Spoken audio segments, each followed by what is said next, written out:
മൗസി banana അവിൽ milk. Banana അവിൽ milk എന്ന് പറയുന്ന ഒരു പ്രോഡക്റ്റിന് ഇറ്റ്സ് എ കോമൺ പ്രോഡക്റ്റ്. അതിനെ ഒരു ബ്രാൻഡ് ചെയ്ത് സ്റ്റോറുകളായി ഔട്ട്ലെറ്റുകളായി കൊണ്ടുവന്നൊരു പയനീസ് ആണ് അവര്.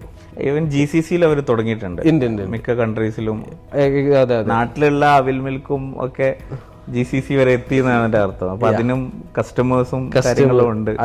അപ്പൊ അതില് പിന്നെ ബിയോണ്ട് സൗത്ത് ഇന്ത്യൻസ് എന്നതിനപ്പുറത്തേക്ക് മൗസിയെ നമുക്ക് വളർത്തണം. അപ്പോൾ ഞങ്ങൾ അതിന് കൺസൾട്ടിങ്ങിൽ എടുത്തൊരു അപ്രോച്ച്, ഏതൊരു ഫ്രാഞ്ചൈസി ബിസിനസ്സും നമുക്ക് കൺസൾട്ടിങ്ങിന് വരുമ്പോൾ ഞങ്ങൾ എടുക്കുന്ന അപ്രോച്ച് ഇതിന്റെ ഗ്രോത്തും കൂടിയാണ്.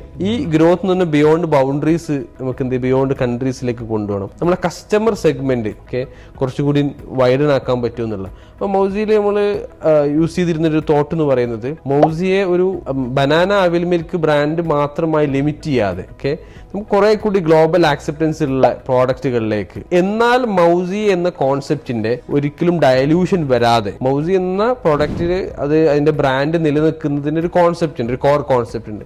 ആ കോർ കോൺസെപ്റ്റിൽ ഡയലൂഷൻ വരാതെ മറ്റെന്തൊക്കെ പ്രോഡക്റ്റുകൾ ഇതിലേക്ക് ആഡ് ചെയ്യാൻ പറ്റും. അങ്ങനെ ആ തോട്ടിലാണ് എന്ത് ചെയ്തത്, റീപൊസിഷൻ ചെയ്തുകൊണ്ടിരിക്കുന്നു, പുതിയ പ്രോഡക്റ്റുകൾ ഡെവലപ്പ് ചെയ്തുകൊണ്ടിരിക്കുന്നു, പുതിയ റെസിപ്പികൾ ഡെവലപ്പ് ചെയ്തുകൊണ്ടിരിക്കുന്നു.